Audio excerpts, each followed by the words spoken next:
Hey, hey, welcome to the Movement Mentality Podcast. You know who I am. I'm your host, Missy Bunch, and I have a very, very special guest, the most special guest I could ever have on the pod, and that is my husband named Ryan. And it's very, very wild because we are approaching being together for 10 years.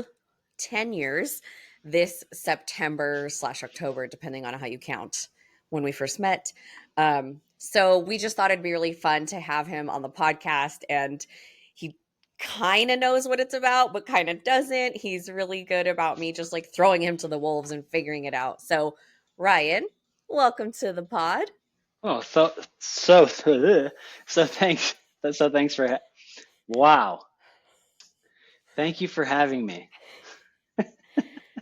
Someone got Words nervous. words are challenging right now. I do get nervous. You're a big deal. So no, thank you for having me. This is good because I always kind of throw out, hey, when are you going to interview me on this podcast review? So here we are, and I'm glad to be here. Here we are. Eventually, we will get this to where him and I can actually sit next to each other and film at the same time. But right now, he's downstairs in his office, and I'm upstairs in my office. It's like But we are knocking on the home. ceiling. Yeah, we are home together. But Yeah, this is where we're at in the moment. I'll So, have lunch ready for you when you get done. yes, thank you. Yeah, Okay, Rye. So, this podcast is for movement professionals, right? I So, like that. can you just give us like what's your breakdown of who you are in the movement land and outside of it, whatever feels organic and natural to share. But how can people just learn the gist about you and your movement journey, your professional journey? Where did you get started? Because one day you were just a normal person, and then the next day you got into movement. How did that happen? Why did you like it? How did you turn it into a career? Like, give us the whole world of it. Hmm. Well, my first thought is, who am I? Is that person has changed over the years. It's not the same person, you know. It's like you go through different evolutions of your life and what your focus is and what you're doing. And I think it's a beautiful thing. But what got me into this space, I was always an athlete in high school, football, basketball, baseball. Like I love just doing it. You want to go play outside soccer in the yard. Like I'm going to beat you. You know, it's just very competitive, very challenging. And I always enjoyed that. I always enjoyed winning too. Um, and my mom will always tell me that, would tell you that I wasn't always the best loser. Um, so getting into it though, like in high school, like that was my identity. Like I was an athlete, like that's what I did. And then when I went off to college, that changed. You know, if you're good at something in high school, it doesn't mean you're so good at it in at the next level. But for me, I got into college and other things took priority. I liked having a lot of fun, and that fun um, isn't synonymous with health, you know. So going out, partying, having fun, you know, eating bad food, having beers on the weekends, you know, that sort of thing. And I'm just kind of giving you the evolution of how I got into this. Is I gained a lot of weight. I think I was 30 pounds heavier than when I started after like the first year, and I wasn't active. I wasn't athletic. I got into baseball a little bit, but then I didn't make the college team. And so, you know, that kind of went into just kind of pursuing education and working. And working consisted of working in the bar industry. Not a great industry to be in. It's kind of it opposes health. And so that kind of led into after college, I got into it in Chicago and I worked in the bar nightlife scene. And I got burnt out of that. I got tired of the late nights. I got tired of the poor food. I got tired of the sleep schedule, and I wanted to get healthier. And I always kept searching, like, what were the things that made me happy? And I always came back to being in the weight room in high school, being in athletics, like working out, like being active, being in fitness. And so I jumped into that, but I wasn't really sure how to do it. So I got, a quick certification on how to do it and started diving into it. I didn't understand how to coach people and how to train people because I didn't really understand how to train myself. But what I found, and a lot of people found in this industry is reps. Just get reps in. Just do it over and over, right? You're not very good at something, keep doing it until you figure out how to get good at it. But I fell in love with that craft because it gave me purpose. It gave me a purpose to help other people that were in maybe similar situations that I was in to feel better, maybe to look better if that's their goal aesthetically, to function better. I remember there was a time in college where I was walking up. We lived on the third floor, and I was walking upstairs, and I was like out of breath by the time I got to the top of the stairs in college. I went, I don't like the way this makes me feel. Oh, so that was a moment for you. I was just about to ask, you got tired of it, but what actually happened? Because there's always Yeah. this like moment. So you go up some stairs and you're out of breath and you're like, no, I cannot be out of breath. Yeah, that was like the first little moment amongst many moments. If you kind of look at it through the stages of change, right? There's pre-contemplation, like, I don't know, I have a problem. There's nothing wrong with me. There's nothing going on. I don't need to change anything. Into contemplation. So it was almost like that first little moment was, okay, I don't think this is right here. But it didn't spark any actual change, but it did spark the thought in my head of like, I shouldn't be winded after this view of probably, yeah, stairs. I probably shouldn't feel like this. Um, and then but that leads in, like, people don't automatically just necessarily just go out and make changes. Some people do, but I think for a lot of people, for a lot of us, something has to get worse before it gets better, right? And I didn't make any changes, but when I left college and got into working more, I was bar backing, bartending, and I lost some weight from just moving more. And it wasn't until kind of I would say a couple years into it where I started doing some weightlifting. But that wasn't before I thought, hey, maybe the best way for me to lose weight is to go out and run. And I went and tried to run, and it's like, I think I made it a block before I was like, oh, I'm not gonna run. This doesn't feel good. And it was later on that like that learning, hey, as I got into the industry, that's not necessarily the best approach to fat loss, you know, in terms of how I kind of look at it. And it was like, all right, maybe I should get into weightlifting again. And then it was like it was like an easier way to be healthier. It's like, okay, I can lift weights, I can change myself aesthetically, I can get stronger. And then some of these other things that I want to do start to become easier, you know? Yeah, so that's kind of how I got into it, Okay. was So feeling have you feeling really terribly and then wanting to do something that gave me a little bit more purpose.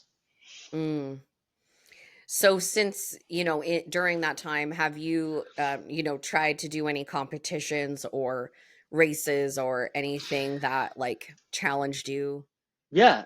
Yeah, actually, as I got into it, I went from working in a big corporate gym, not really know what I was doing, getting reps in, got Are you certified. still bartending when you get to No, the no, big box gym? Okay. no. I started to wean myself out of that. Like, I was a little tiny bit because, trying to start one career and make money, and then just a little bit. And then I started working for a chiropractor and physical therapist. And that one of the physical therapists there was into triathlons. And I thought, that's kind of interesting. I was a really good runner in high school. I tried to do that thing to lose weight, and I sucked at it. But now that I'm in a better shape, maybe I could start trying this again. And I actually got into running and cycling. And I wasn't a very good swimmer, but I kind of retaught myself how to swim. And the very first triathlon I did was the Chicago Triathlon. It was a full triathlon. And I was like, oh, I'm gonna be so good. I had my running dialed in. I had my bike dialed in. My swimming, I'm like, I'll just muscle kind of through it. It was the hottest day of the year. I think it was like 95 or 96 degrees with 100% humidity or something like that. I we do the swim first, right? So we Oh, you start the swim. It's a mile. I cramp up. I I have to where are you cramping? I'm like my hamstrings. Oh, My hamstrings are cramping up. I'm getting kicked in the face at the start. It was really like I got punched in the face, and it was a reality going, whoa, what did I get myself into? And so I'm trying to swim this thing, and I have to keep taking breaks, and I keep cramping up. I finally get to the end of it, end of the swim. And then next is the bike, and I'm like running up to the bike, and I think, oh, I gotta make my transition really fast, and then I'll cut time and I'll go. So I take off, but I didn't take any of the nutrients. I didn't drink any, like I barely drank any water on the bike. It didn't really take very many pouches. So I'm crushing this bike going super, super fast. By the time I get to the run, I've in triathlon terms, I bonked and I had no energy. In fact, I was like overheating. It was like I was getting a heat stroke almost. So I don't even run. I like run, walk, run, walk. I get to the I get to the finish line, and I'm having essentially like a heat stroke. And so that was my first initiation into triathlons, and I decided to train harder and train better and be smarter about it. And I did a few more after that, and I drastically improved my swimming, drastically improved my running and my biking, and I did get better at it. But you that, ate some calories yeah, ate some calories, eat some food. Um, or but drink the calories, I yeah, should say. drink, take anything really. And so, but that kind of led me into, I left that chiropractor physical therapist office, and I started my own gym. And then I That didn't didn't have teach you much, right? Yeah, it didn't teach me anything, but didn't have time to train for triathlons anymore. So I got out of that game. But then that got me into like learning how to use kettlebells. I got big into kettlebell work, kettlebell certifications, barbell training, body weight training. And that's what our gym was based off of.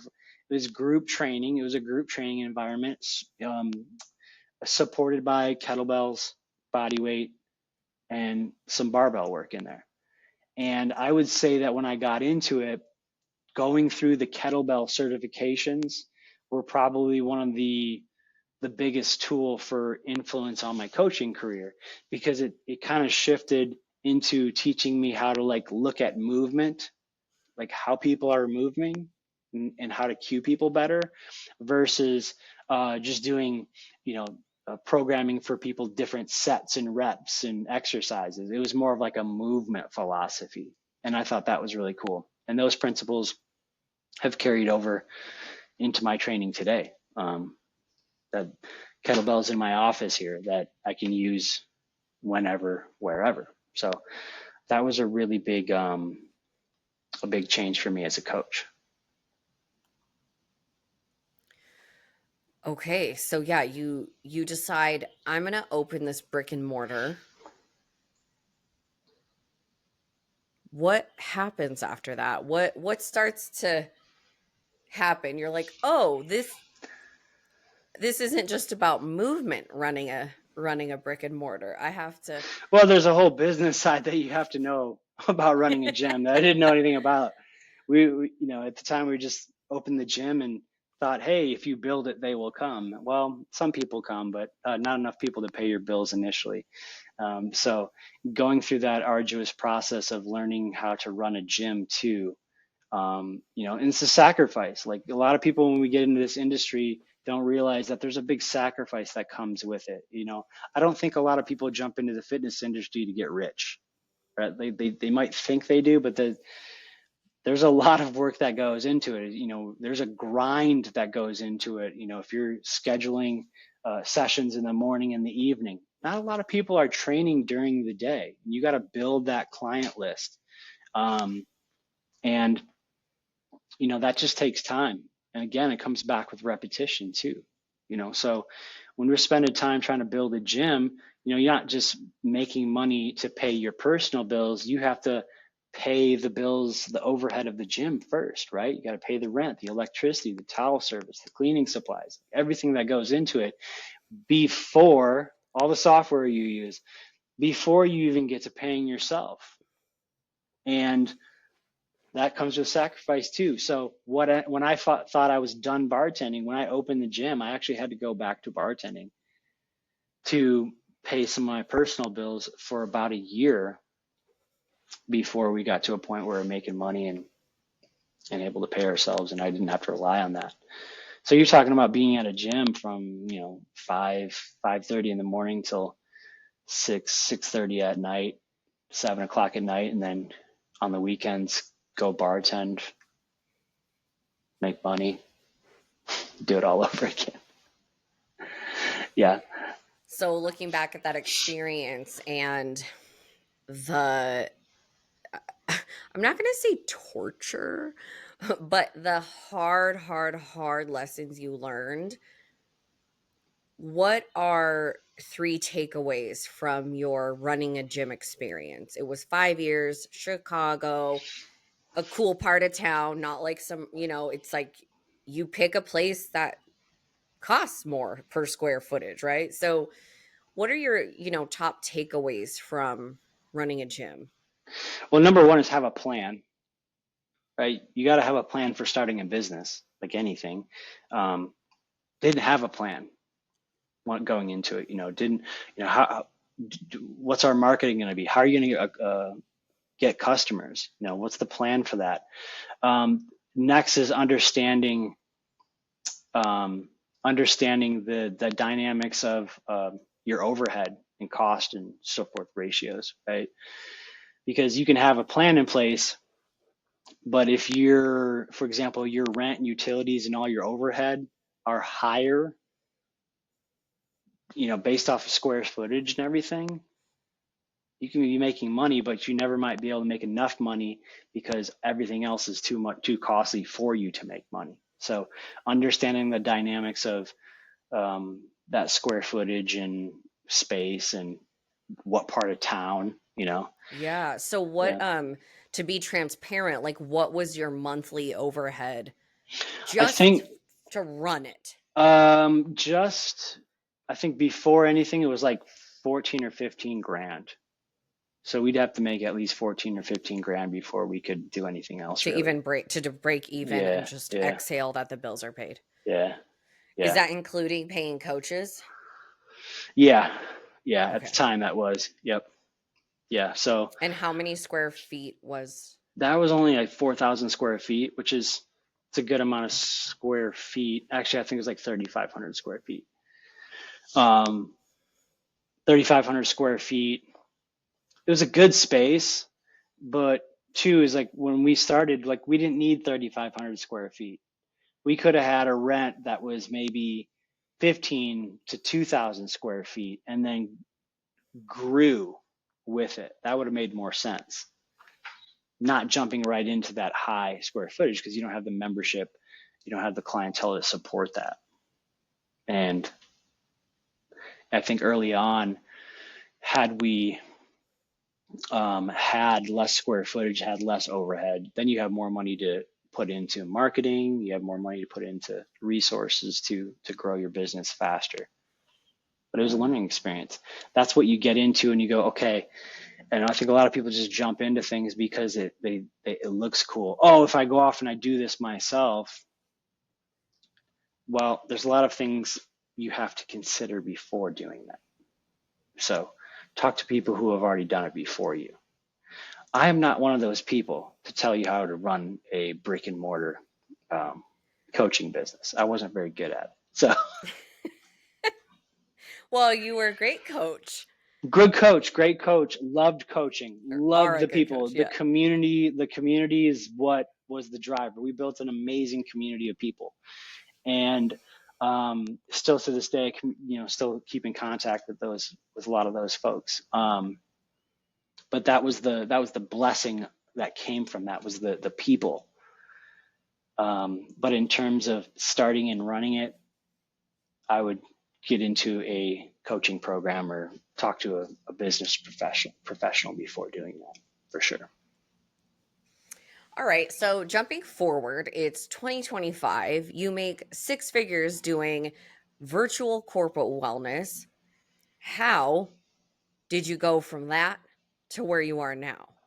Well, when we moved to San Diego, I still did coaching because I loved it, so I didn't have to deal with all the overhead of running a gym. I got to focus on building the community aspect, bringing people together, the group coaching. And so it was going really well, renting space out of a couple gyms, building community. It was growing. And then COVID happened. And then instantly, like many people, you lose half of your business. And you got to pivot and figure out, well, what do I do next? I had always wanted to get into corporate wellness. It always just kind of intrigued me that, where people spend the most amount of their time is also a place where they're likely the unhealthiest too. You're sitting down all day. Maybe you're eating cookies and candy from people bringing in for birthdays, or you have snack machines that you're always going by. Sedentary, right? Oh my gosh, you saying that just like Mm. floods my memories of, I was working at Sephora headquarters and the break room. The food in that thing it was always delivered, right? They had food delivered every single day. And it was like, I'll never forget these cookies that were like the size of my head. They were like hockey puck style cookies. And I remember looking at them like, that is inappropriate. Like the Yeah, size of these is not for human consumption. Like you could just tell one cookie was probably like 1,000 calories. Like it was just maybe more. I don't know. I'm not a calorie counter. I don't know. But when you said that, it's like this piece of my memory I hadn't tapped into in a long time. Just like yeah, got, I remember it was like Mexican food and cookies and candy. And it's like, how do you not reach your hand out when it's free in the break room and it's every single day and you're hungry and you didn't have to meal prep and you don't want to be the weirdo eating a salad in the corner and whatever, like socially. I mean, the whole dynamic around it is absolutely wild. yeah. You if you look at habit change, right? Environment is a huge impact and huge influence on that. We talk about all the time in our house, right? If there's snacks for the kids or something, I'm going to eat them. Okay. But it's the same thing. If there are poor choices of food in your environment, you have to use a lot of willpower to not consume any of that. And you only have a limited supply of willpower before you will give in and do that thing. The other part too is, if you look at a lot of the office environments, um, fluorescent lighting, energy low, people are lethargic. So people are being fueled by sugar and caffeine, sugar and caffeine, sugar and caffeine. It's a cycle. It's crash, crash, crash over and over and over. And that's not good. We know it's not good for cortisol. We know it's not good for um, Sleep, sleep, all the things that we need to decision stay. making. Yeah, Yeah. all the, mm-hmm. Yeah. Yeah. So it really fascinated me how people go about their lives. Like, how can you do this better? I look at my office environment. I have a pull-up bar, I have kettlebells, I have some stretch bands, I have all these visual reminders within my space to do as good as I can. Okay. To But not cue every you. to cue me, right? Visual cues. So there's visual cues that influence us poorly, there's also visual cues that influence us positively. And I just think it's fascinating, how wellness programs are run, the traditional wellness programs. Are they just doing it to tick a box? Are they doing it to actually make change? And for me, it's like I want to actually make that change. So when COVID happened and we all kind of went online, I was teaching courses online to all my clients. And then it was, hey, lost a big book of business. Now you got to fill in there somehow. And we put our feelers out to people who are in need of movement sessions or training or corporate wellness solutions online. And we got some bites back. And that's kind of how everything started, right? Got a couple of people that were like, yes, this is what we need. So I've started doing that in the last 5 years. And that's been amazing. I get to take all the skills that I learned building business in person, community business in person, and apply that to a virtual setting. And so now we can run those office challenges. We can do more customized coaching for people when they need it. We can do live movement sessions via Zoom or other platforms. We can write content. We can create content videos that are solving people's problems. And I look at it like this. You have people that are, let's just say they're in 3 different scenarios. They're either beginner, intermediate, or advanced. You have people with backgrounds that have zero education or training in fitness. Great. You have people who maybe used to have a lot of experience in fitness and they haven't done it in a long time. The point here is that, like, how do we create content to meet people where they are?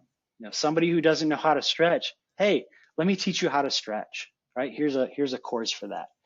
Somebody who knows how to do strength training, but they never seen these kettlebells that they see inside of gyms or office fitness centers or hotels. Hey, let me teach you how to use that thing so that next time you travel, you can feel confident using that thing. Some people just need a nudge to move a little bit. Great, let's do some live movement sessions for that. Some people like to have a visual PDF on things that they can do. Great, let's create that too. The point is that we're creating content, meeting people where they are in their fitness journey, in their health journey, for the information that they want to learn about, right? You're not going to force people into learning something, but you can just give them information, say, here you go. And if they take it, great. They get to consume that. If they don't want it, then maybe we find something else that they want to learn more about. Maybe they want to learn about breathing to reduce stress. Maybe they want to learn more about sleep. Okay. Let's create that content. Let's find the content that resonates with those people. So if I'm newly getting into this, how am I supposed to do that? How do I learn how to do those things? Are you asking from a client perspective? Like, hey, I want to exercise or work out? No, I'm asking from a coaching perspective. So I'm a movement professional. I hear what you've got going on. And you're like, hey, just create the content, meet them where they're at. And I'm like, I don't. My next question is are we talking about getting into like the corporate wellness sector? Or are you talking about just like a personal training sector? Let's do corporate. Yeah. So at first, I think you need to hone what it is that, like, what's your expertise? There's a lot of different subfields of health, right? Are you massage? Right, like am I a breath work person or Yeah, are you breath work? Are you a massage therapist? Are you a personal trainer? What is your expertise, right? So once you found your expertise, what's the intersection between what you really like to teach in that expertise and what you're really good at teaching in that expertise? I would start at that point right there. What type of content can you start to create around that intersection? Is there anything you can write about? Is there anything that you can film? Is there like tutorials? Is there any type of visual PDFs or graphs that you could create to help somebody? Is there any type of cues or recording? Like everything in and around that little, we'll call it a niche within your niche. can you start to uncover? And then think about it from a perspective like, hey, I want to teach people how to, I need to teach people this amazing thing that I know really well, and and enjoy teaching. Okay, what do they need to know about that thing? Okay, that's the content that we need to start creating. Okay, and we need to create it from every single level. What does a beginner need to know about this thing that you're teaching? What does somebody who is somewhat intermediate or somewhat versed in it, and someone who might really know it, but they may not know this thing, right? And we kind of think about that like if you took like a squat, for example, right? If I was teaching a beginner a squat, I might start, with their stance, okay? How they're going to sit between their knees, where is their weight being distributed. Somebody intermediate, I might need to dive into specific cues to get them feeling it a little bit more. And then somebody high level, I might need to teach them, really advanced cues or techniques to get them even stronger. Maybe they're a power lifter or something. So we got to be able to dive into who we're speaking to as well. Okay. So I'm considering this, hey, I want to get into corporate wellness. Okay. Well, what do you do? What do you do really well? What do you love teaching? Who are you speaking to? Okay. From there, we can go, okay, well, whoever you're speaking to, you could dissect it out more into maybe what their jobs are. Is this content speak to people who work in an office, or is this for construction workers, right? That's where I would Or start. moms. And then we can Yeah. look at the platforms that we're distributing that content, because you do need to build your audience, right? So if you're trying to do it from a virtual standpoint, are you on LinkedIn? Are you on Instagram? Are you on Facebook? Are you on all of them? Do we know focusing on all of them is harder than focusing on one or two of them, right? The cadence of it, how much content you're putting out. But Mm-hmm. that's how I look at it. That's what I would say. Yeah, I think that's really helpful for someone maybe looking to expand what they currently do, or like you were a while ago, I just kind of interested in corporate wellness. Um, you and I have a really fun story of starting a company called Death of the Desk, and it was awesome. People loved the name, the hashtag, the name. It was so catchy. And then one day, I have a client at our San Diego apartment, and she was like the head of something in It's like Chicago. a She was like, hospital. yeah, she was like the head, like the teaching doctor of a department in Chicago, right? She's still a close friend of ours. And she's picking up her bag casually, has the door half open, and she's like walking out of the door and says, "Oh, by the way, let me know when you guys change your business name so I can have you come into the hospital." And then just closes the door and leaves. And I just blink and think and react. And then I'm like, Ryan, this is what she just said. And we were like, huh? And then we Yeah. realized having the name Death in your business name isn't great for business. Especially if you're trying to Yeah. go corporate or hospitals or whatever. Like, but Death of the Desk was so catchy. But then we realized we were vilifying what an employer wants out of an employee. They want you at your desk, right? So saying death Yeah. of it was like this weird. I mean, we did it for like how long? 4 years? It was definitely an eye opener. But what weirdly now is because you see now this kind of trend on social media of like everybody's kind of saying the same thing, where it's like, would going against the grain actually be really good in this instant to draw more Right? Like attention? if we kept it. Yeah, I don't know, maybe, but yeah, it's overall like if you're trying to go into bigger and bigger companies, the the the comedy of the name starts to wear off, and they're like, I don't think we're gonna hire you. That's kind Yeah, of because because they want their people in desks, they want their people doing yeah, the work in their cubicles, sitting, whatever it is, and and happy. yeah. So, do you remember how long it took us to come up with movement IQ? Oh my gosh, months. It months was of like a year. going back. Yeah. We were, it was 12 like months. move IQ, Yeah. move. I mean, we did the whole for like a year. We went back and forth, back and forth, back and forth. We had the whiteboard. We, da da da. If you guys don't know this, Ryan and I used to do this all together. Yeah. And eventually, I don't actually know when the little split off happened, but it was like Missy's going to do her own thing with neuro and colleagues, and Ryan's going to focus on corporate wellness. And those are two different demographics, right? So Movement IQ has its own membership. It's $39 a month at this time, comes with all the things he was talking about. And then you go to Missy Bunch movement mentality stuff, and it's for a professional, right? For a movement pro.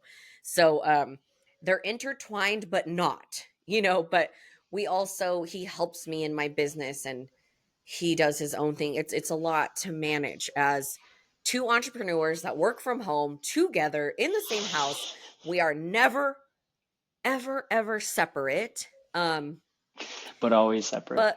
But always separate. Yeah. But oddly, a beautiful thing that you and I can confidently share is we've in 10 years working together, we've never been in an argument or a fight. Or I guess you could say Yeah. we've argued, but we've never fought. I don't know which way is the right word, but you and I are a really, really true testament, a true example, true, right? Like pure of people that get along really, really well.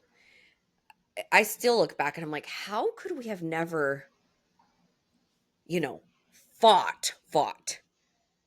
Like we try if we try Yeah. to think of a The, time we fought and we only have one example where we just got irritated with each other, and he was going to make me late for something and I was like, get out of the car or something, and or no, you wanted to get out of the car and I was like, no, I'm going to drop you off, and you're like, I'm getting out, and then he like walked, I don't know, 3 miles to it wasn't that far. oh, it It was like a was mile. it was just up a really big hill. I can't believe Okay, she it was left me on the side of the road. yeah. Anyways, but no, No. there's never a lot of there's never a lot of tension. Like any relationship, like you annoy me and I annoy you, and Yeah. like when you don't put your dish away, I get irritated. But and then I don't do this. And anyways, the point is that like there's really nothing to ever fight about, unless we just get along. Yeah. Yeah, and then and the business stuff too. Like it's nice because we kind of have this we do our own thing, but then we also help each other thing. So Yeah. and that kind of comes back to is like you have interests and I have interests. And sometimes they don't always align. Sometimes they do, and that's cool too. So Yeah. like I I just love had it. this thought of the dishes thing where I'm saying we don't argue, but like it's not that we don't want to rip each other's heads off sometimes, but it made me think, you know what? If we didn't work from home, you would never see that dish. Exactly. Right? By the time you got home from work, it would Mm-hmm. be cleaned up and put away, but it's cuz we're home that And we that's see what the other one's doing that irritates us. But that's a blessing cuz we're home. It's that's something that we're very grateful for. yeah. Very grateful. We've have been fortunate to be able to design this life, and it's been amazing. Yeah.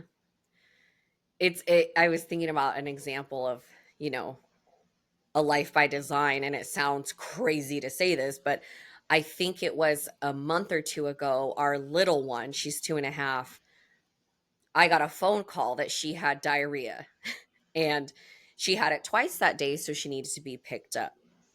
And I thought, wow, I'm sitting in this moment with so much gratitude that myself or my husband can be the ones to take care of our children when they need to be taken care of. When they're sick, we are there. Mm-hmm. When they have diarrhea at school, we're the ones to pick Yeah, them up. It's not a nanny. It's not, we're blessed. I'm not saying that's bad or wrong. I'm just saying we're very lucky because not a lot of people even get that choice. They have to work 2 jobs. They have to have a nanny. most of my friends have to put their kids in daycare because they can't work if they don't, and all the so it was just like this funny diarrhea phone call had me sitting in so much gratitude that I go get her and like, come here, baby, does your tummy hurt, and the whole thing. So it's a wild ride, but this is Hey, an interesting episode. shit'll make you grateful, you know? Is that what we should call the title? Shit'll make you grateful. Yeah. So looking back, right, at your kind of movement career or your life in general, if you were to write your younger self a letter, right? So you're going to write your younger self a letter. What is that first sentence going to say?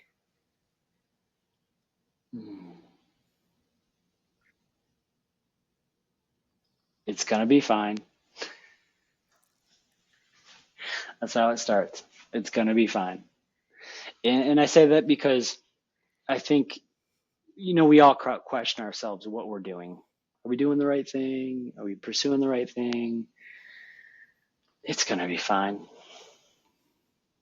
And in recent years, I've come back to just this idea that like I have a tendency to maybe get worked up about life and things on my terms, and put pressure on myself, and I don't need to. I think it's going to be fine. When we can slow down and be grateful, we don't need to know the path in front of us. We just have to have a good understanding of where we want to go and a good, driver behind us. What's our purpose? And it's going to be fine. I think you have a sign somewhere in your office, everything is figure outable. And I like that because it is. Mm-hmm. It really is. Yeah. I try to ingrain that in our kids. There's a solution to every problem, big or small. We might not like the solution. It might not be perfect. It might not be what we thought or hoped, but there is a solution to every problem. So it's all figure outable. It will be fine. I don't know if you know that one of my like get me through tough times quote is, I learned this, I think when it was either when my dad passed away. I think it was around when my dad passed away, and it's simple, it's well known, but it hits home for me, and it's everything will be okay in the end.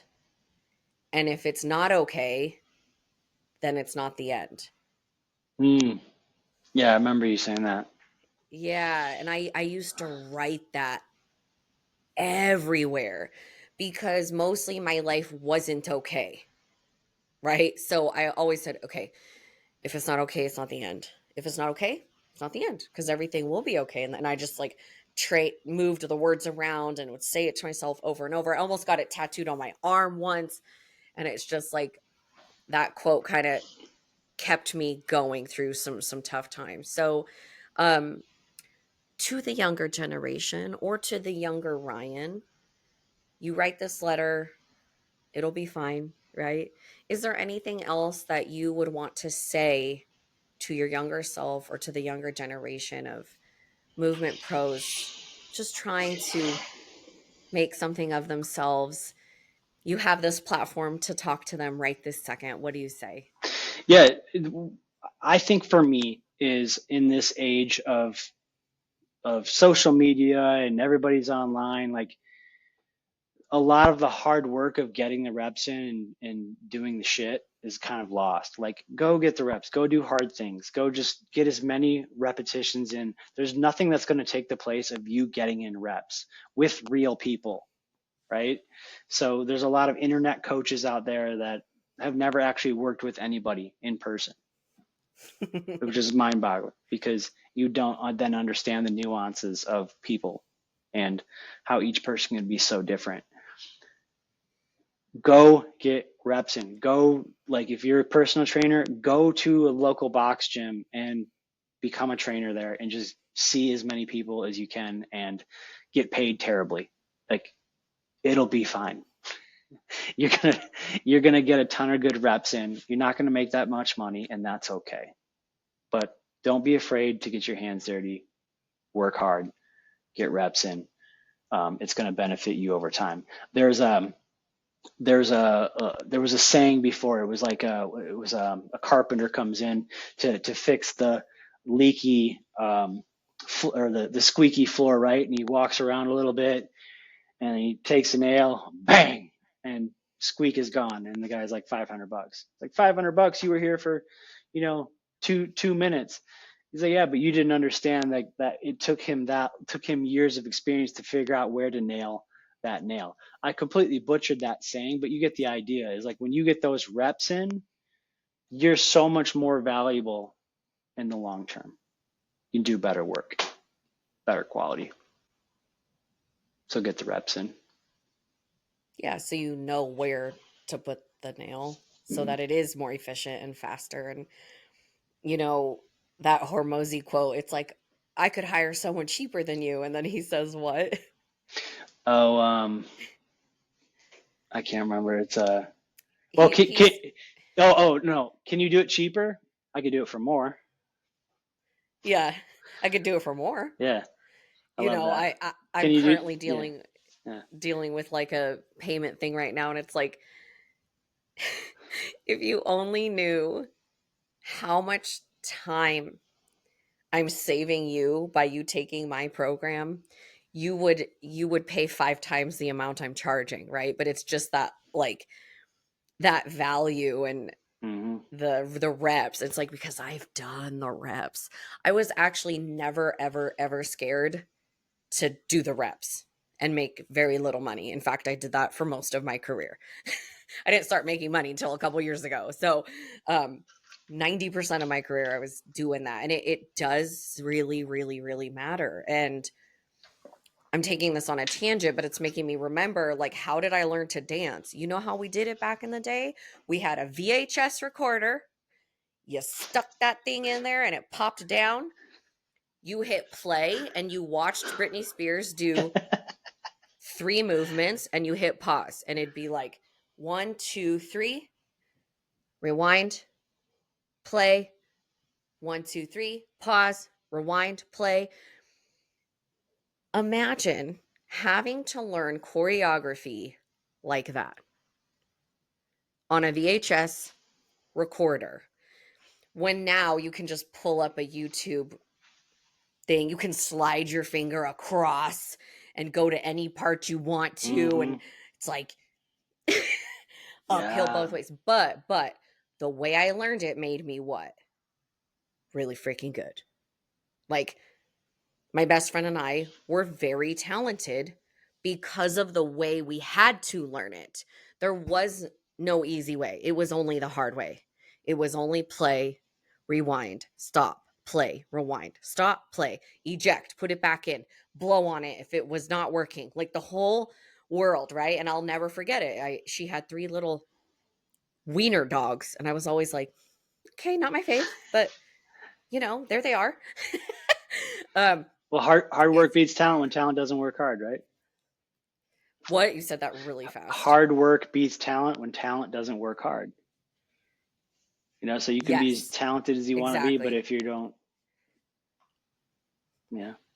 yeah. So, just a wild journey. So, okay. So your closing thoughts were, do the reps, work hard, don't be afraid to get your hands dirty. It'll be fine. It'll be fine.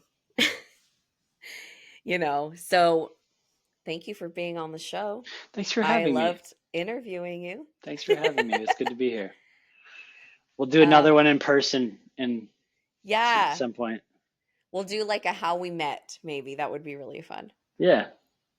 Love it. Okay, everyone. Thanks, Miss. So Ryan, how do we get a hold of you? If I want to take your programs as a client, how the heck do I sign up? You can find me at movementiq.co. That's .co. And then, LinkedIn, Ryan Steenrod. You want to reach out there. What else am I on? Oh, email Ryan at movementiq.co. Yeah, reach out. You want to talk? Let's talk. Cool. So pretty easy to find you. So movement IQ, like movement intelligence, right? Like what's your movement IQ? Movement I love IQ, yeah, .co. Yeah. Very cool. Thank you so much. I will see you soon. And everyone, thank you for listening. I'm glad I got to introduce you to my husband. He is the most amazing person on this planet. I'm so lucky that he's mine forever.